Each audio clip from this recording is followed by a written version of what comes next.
Hi, Laura. Hi. We have to just kind of chit chat until actually 10 o'clock.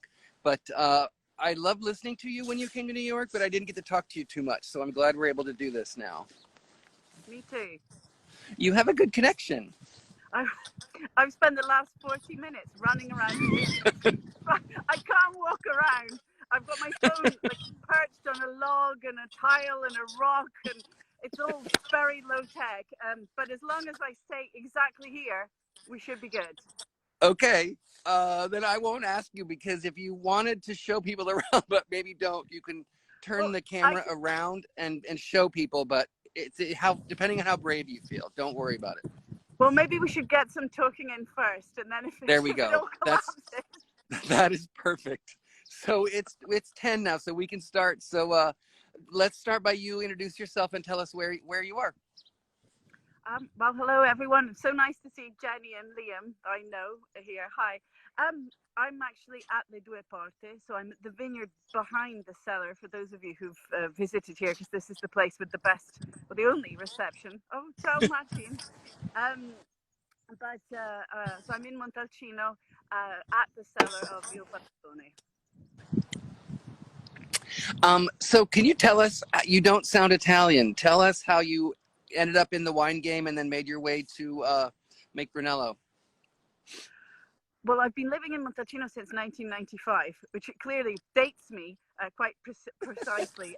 So I moved to Montalcino straight out of university. Obviously, I'd like to say that I had a degree in, something to do with wine, but actually, no, English literature. And I moved to Montalcino specifically to dump my boyfriend. That's what I said to my parents. I was only 20. I said, I'm just going to go and get rid of that Tuscan guy and then I'll be back to get on with my real life. And then, of course, I married him. So that's Marco, with whom I managed to Palazzone, father of my three redheaded children. And so when I moved to Montalcino, I started working for an estate called Poggentico, which I'm sure you know. It has, people probably know the label. It has a very minimalist label with a crown. It changed hands quite recently. But I started working for Paolo.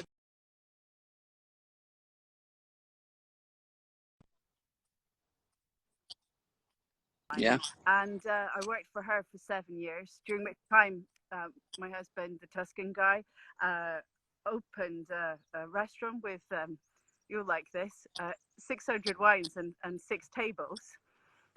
So we had so that was a crazy chapter. So I was working in the winery during the day and bush pigging at night.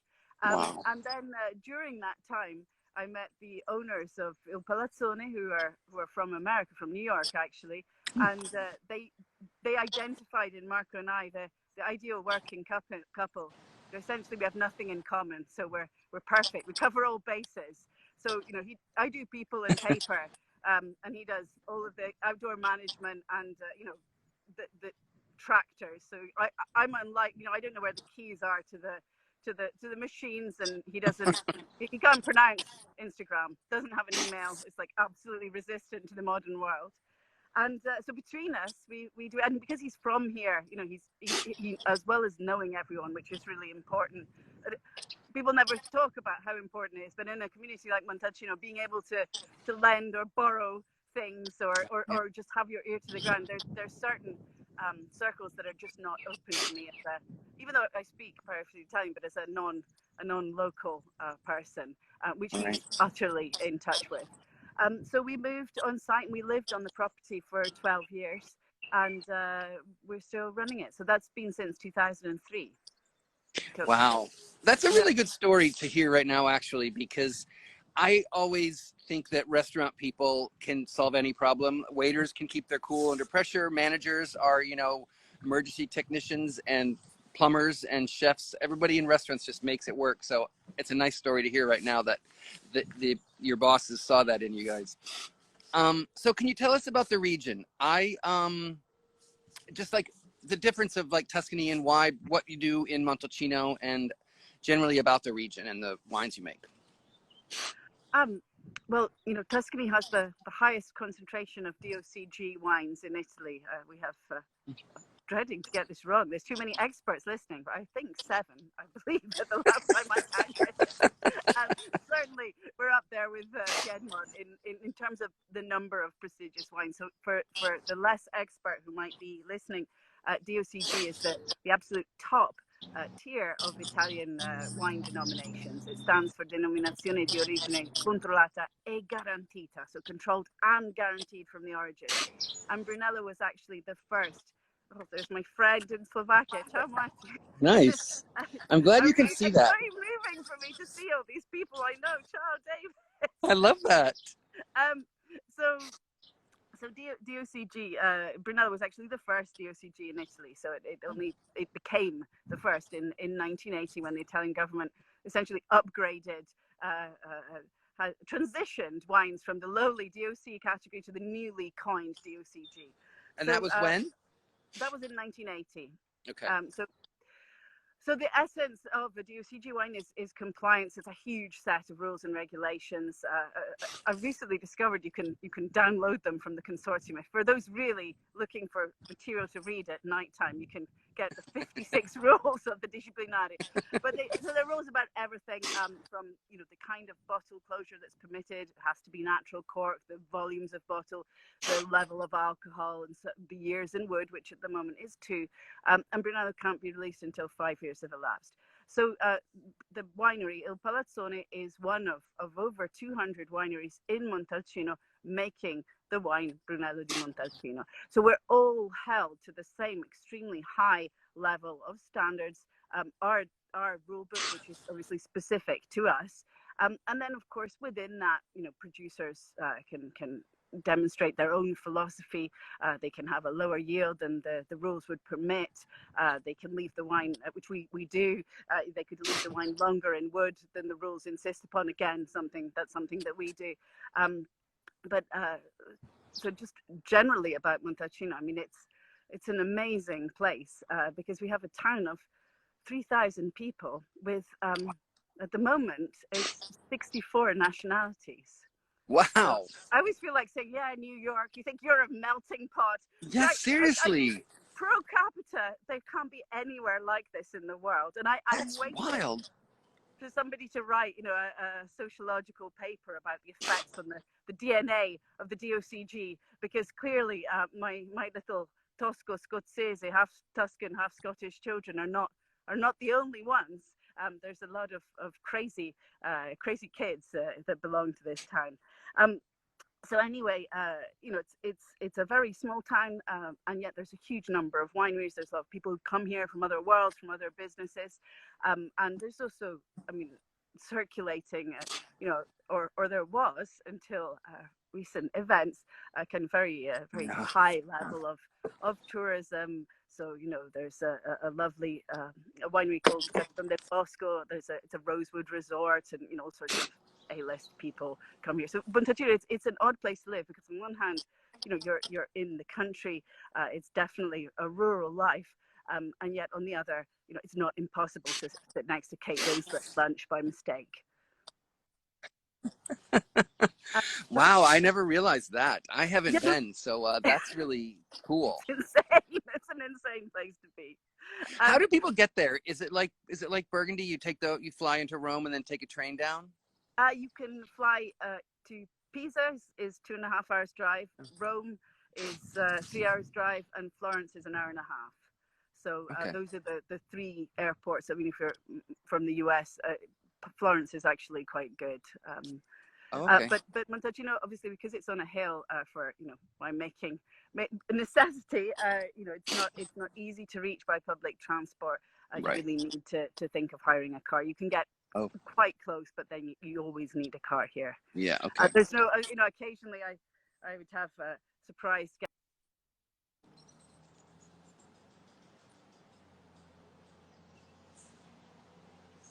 See if she catches up here. We're on a data lag, so bear with us.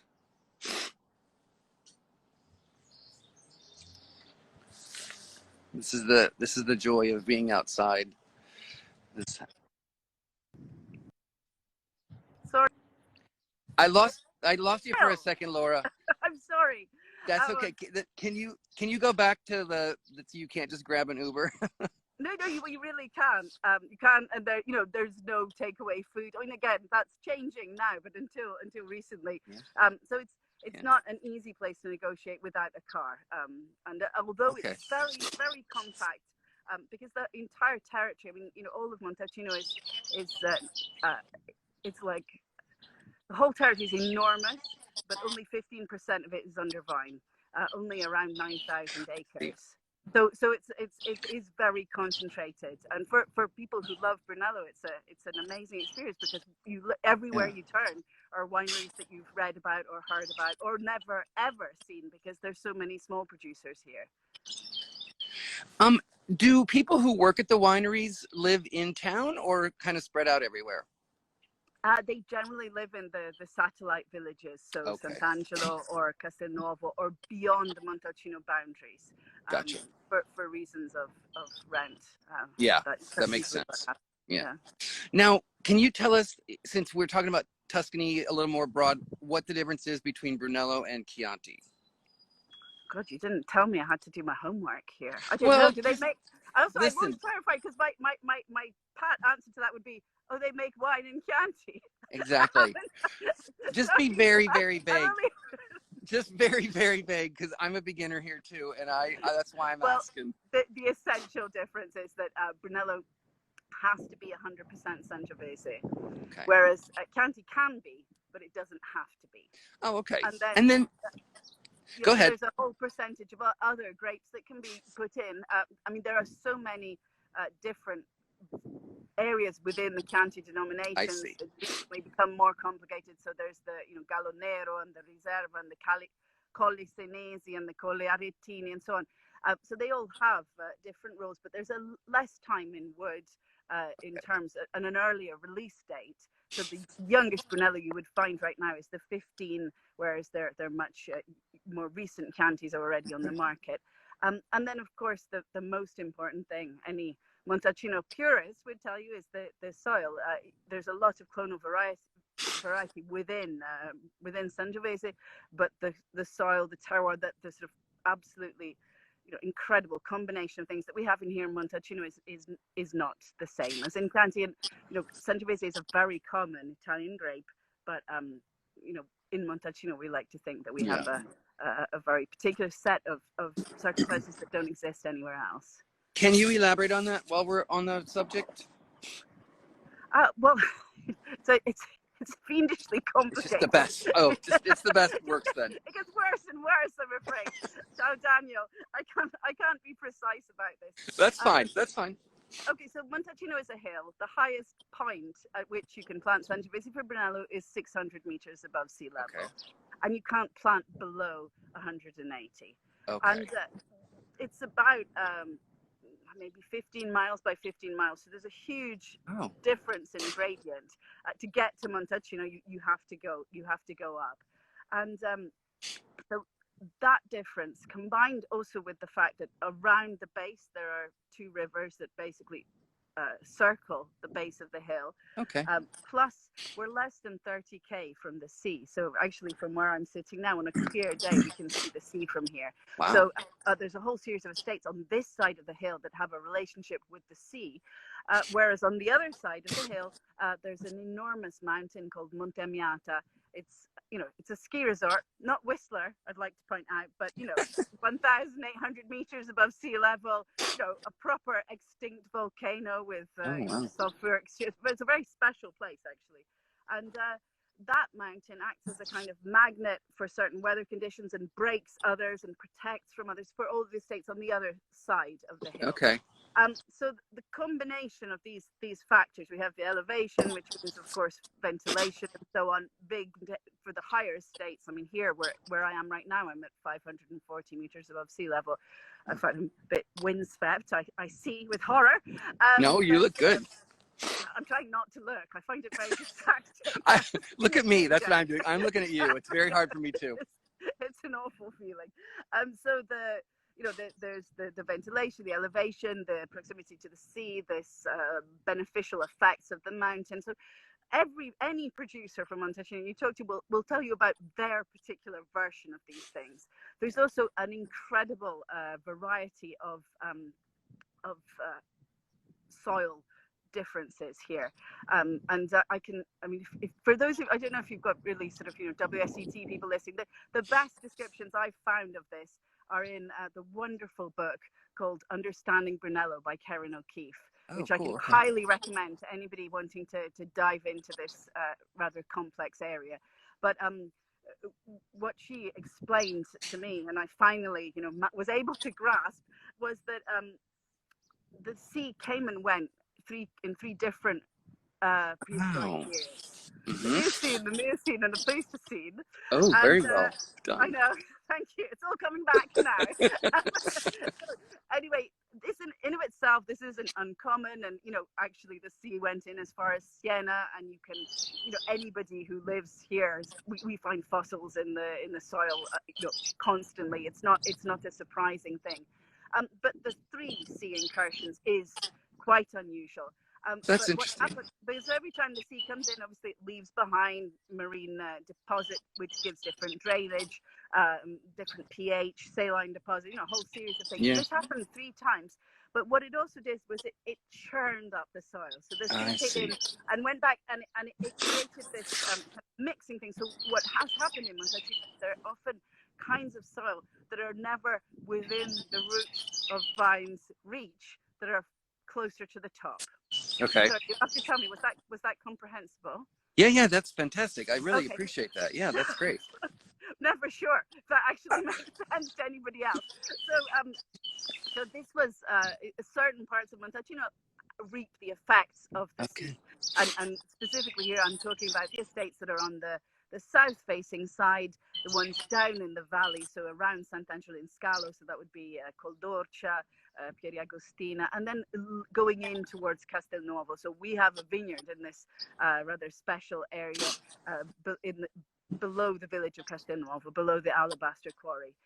So that's one particular part of Montalcino, but there's another area which is known as the Terra Rossa, the red earth, or another place known as the furnace, La Fornace, which has amazing levels of minerals, magnesium, manganese, iron. Literally bits of it look like Arizona or Ayers Rock. I mean, real orangey, reddy earth. So that's another particular part of Montalcino. There's where I am right now. We're actually about to release a single vineyard, Brunello, just from this vineyard, Le Due Porte. Is amazing because of the wind and because of the high altitude and the day-night shifts, which are quite different here than the low lying. Because I have vineyards in three different areas, I can see all these differences. I see the difference in bud break or Wow. pick dates. So some years we've picked as much as 20 days apart, from vineyards that are 7 miles away from each other. Wow. Not for logistical reasons, but for ripening and Yeah. organoleptic and Yeah. taste and sugar and acidity reasons.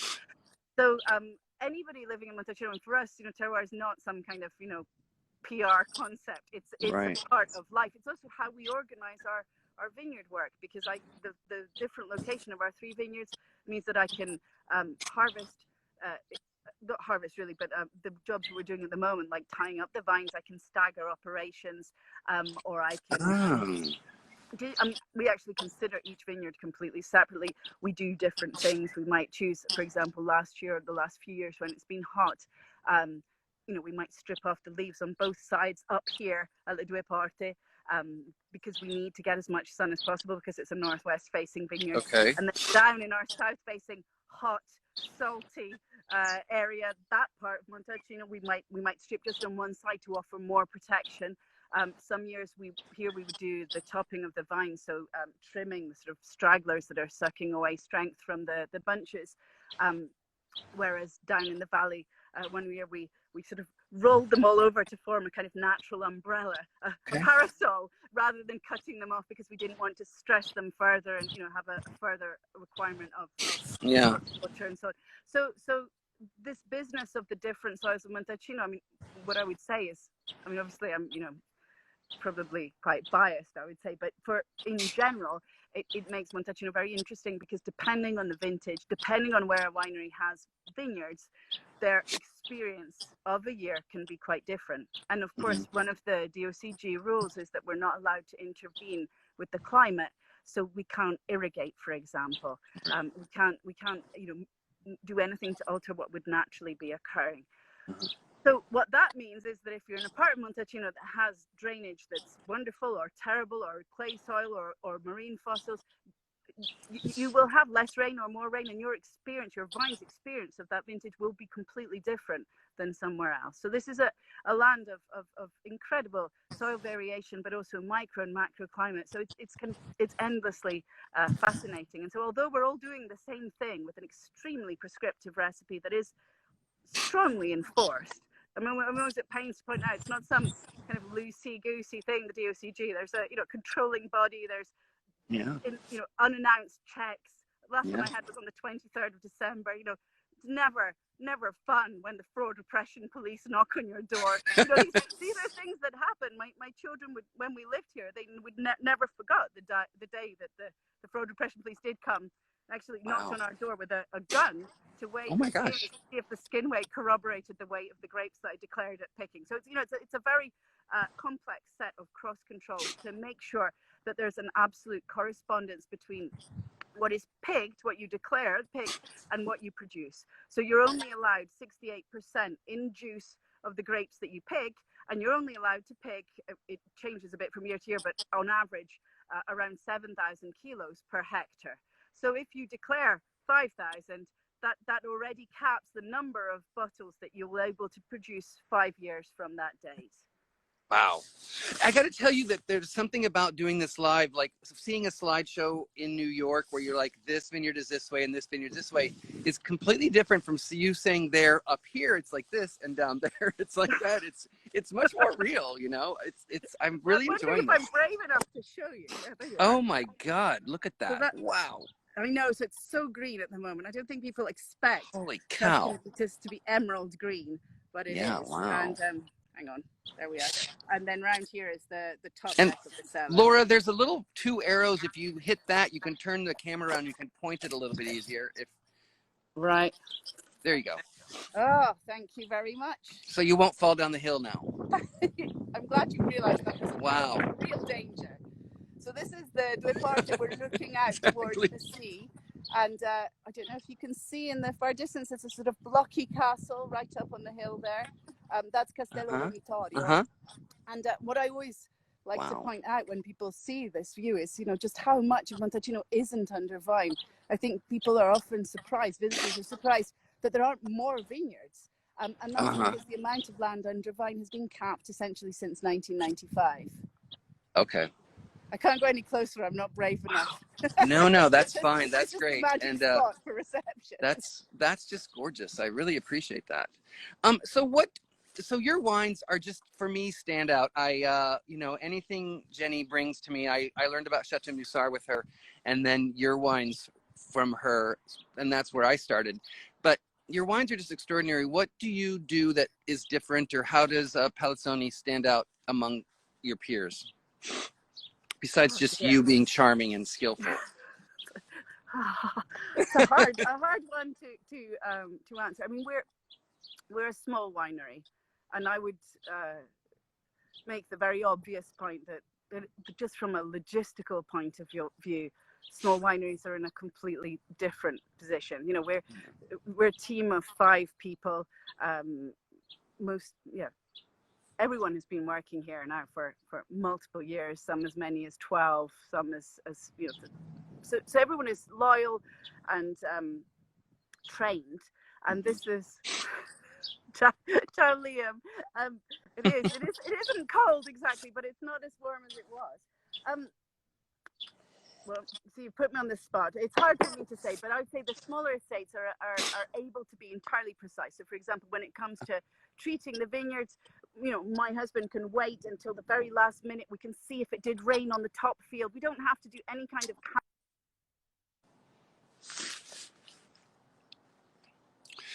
I lost you for 1 second. There we go. But gone again. Sorry, it's the wind. Yeah, no, it's fine. With our 12 acres, we can wait until the very last minute before we do anything, and we can maybe not do it. So there's a lot less preventative intervention, and this is common to all small producers. Also, we're small enough for one person to walk the entire vineyard every day and make, Wow. and be completely OCD about it, but make, decisions. Whereas obviously in a bigger winery, you have to have multiple people, reporting back, at different people making decisions. So there's that. Now, we're also in the very, very fortunate position of having the owner, Mr. Parsons, who, has put me certainly in a position of incredible privilege of being able to this is my friend Alexander. Hello. Nice. A very, very important Montalcino influencer. So this business of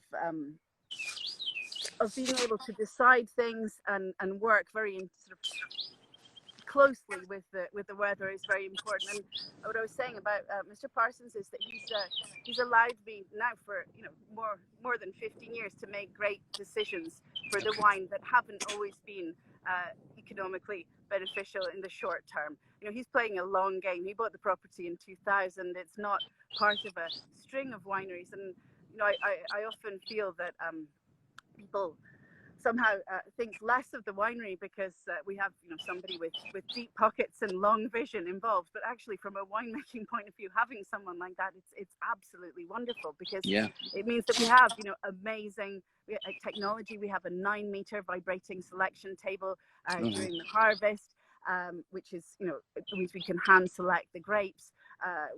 We have we ferment in wood, which is literally like owning 8 sports cars that we only drive in October. Amazing for the wine, amazing for tannins and fixing color and microcygenation, but hugely expensive investment. We bottle when the wines are ready, rather divorced from the commercial reality of when we should release them. I saw Daniel from MS Walker was watching there.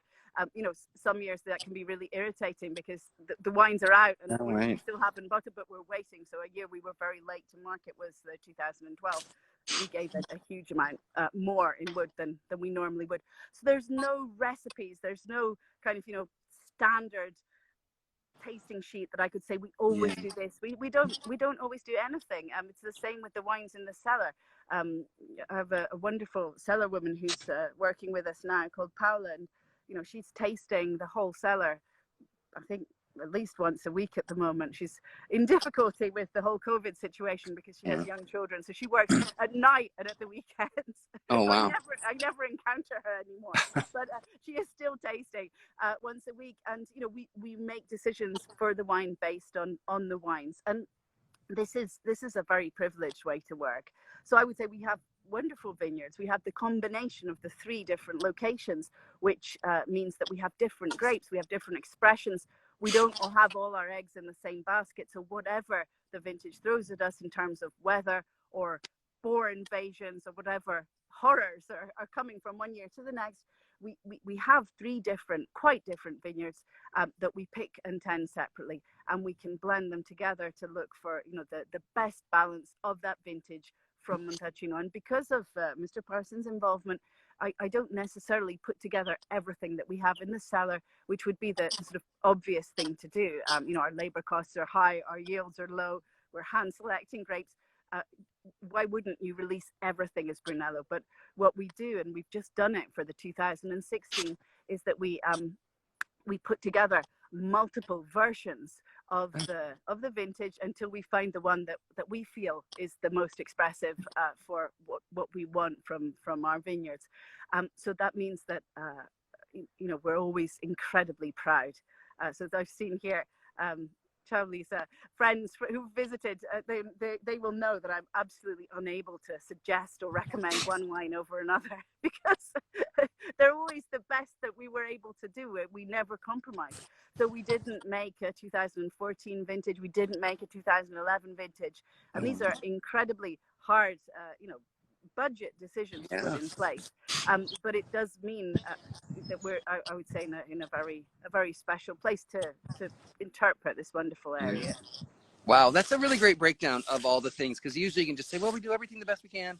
And that's a really good breakdown of that. It makes it I very should have easy to told you, I'm understand. not very good at being succinct. No, but I liked it. It was very clear. Can you just tell me, I don't want to hold you too much longer, but can you tell me where your vines are at right now?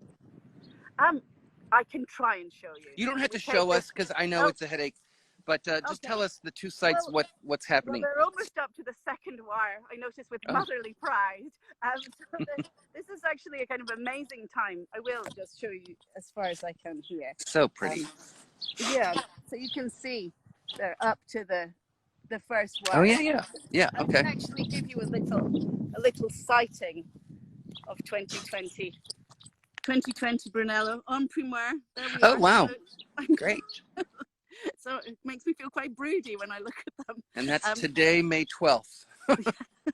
Documented. So this right now you'll see that the vines are quite straggly, and it's always amazing to me. By probably the end of May, certainly the first week of June, this will be an impenetrable wall of foliage. The leaves go from this fresh green to a kind of much more leathery, darker green, and the grapes will still look, I mean, obviously much bigger.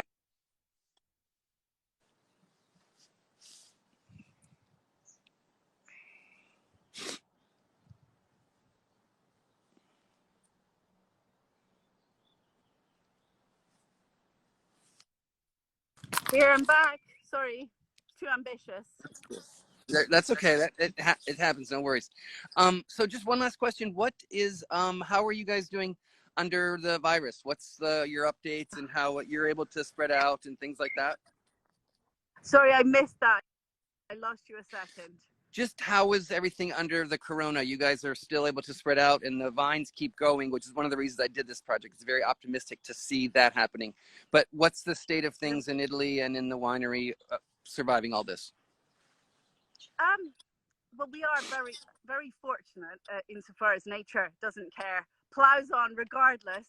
And of course, the vineyard care, you know, we can't work with a skeleton staff or change what we need to do. But because we have 3 vineyards, my guys can work in splendid isolation with a vineyard each. So they don't even need to mask up during their work. So at the moment, we've been threading the vines through the metal wires, replacing posts, just generally getting ourselves ready for the season. So we're able to work. Obviously, it's quite complicated because you know, the whole situation with restaurants and so on has meant that the wine isn't moving the way it used to be. There's, you know, a huge, well, there's no tourism really anymore. I don't have any visits to the cellar from here to September, whereas that was a huge part of my life before. But you know, we never had to close, unlike so many other sectors. Yeah. So it's I mean, it's difficult, isn't it? We're all suffering in different ways. That's, I think, the most awful thing about this pandemic is that there's nobody exempt, nobody who can sympathise with you without their own things. But you know, for me, that makes it okay though, because you know you're not alone suffering. Everybody's in it. Yeah, I don't know. I think it would be easier. I prefer if there were some people who were exempt. So Montalcino's I mean, obviously in difficulty in many ways, but I would say compared to other sectors, for example, you know, people making cheese or truffles. So this is not a product that will in any way generate. If anything, we have fantastic vintages in the cellar. There's 2015. It's like 15 to 20 year life on it, if not more. 2016 coming up is another keeper. So, you know, it's problematic because most people don't have enough cellar space. So it's easy to get backed up.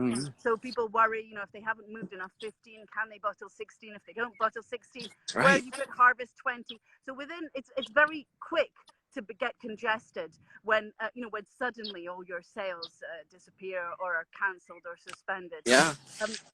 But you know, on the other hand, I would say, you know, it's a very, people in Montalcino hate to think of Brunello as a brand, but I'm often aware that people out of Montalcino do think of, you know, it's obviously, I can say we're small, we're northwest facing, we're this, we're that, we're traditional, and I feel quite different, you know, to many other producers. But for most people, I'm a Brunello producer along with, you know, over 200 others. And I would say that you know, Brunello's in this very fortunate position that we don't make something that needs to be consumed quickly. And so it's just a question of holding in there and being agile in terms of marketing and you know, finding different ways to work with people. I mean, I have days of utter pessimism, but today a colleague in well, a contact in Finland has asked me to make a wine, like a label for their hotel. You know, there are other ways, and as different markets and countries improve, I think things will change. I mean, I can't imagine a world where there isn't a place for Brunello. Oh yeah. Even my daughter's watching. Isla, you should be at school. That's amazing. I love it. That is so great. Laura, you are just a joy to talk to. We have to do this again, or let me know when you're going on with somebody else. This has been such a pleasure. Thank you. I'm going to let you go, but your wines are lovely. It's equally lovely to talk to you. Thank you for your time and for scouting out a good location and risking your life standing up there on the hill. Thank you so much. It was lovely to talk to you. Take care. We'll see you soon, I hope. Bye-bye, everyone. Thank you for joining. Bye-bye. Thank you.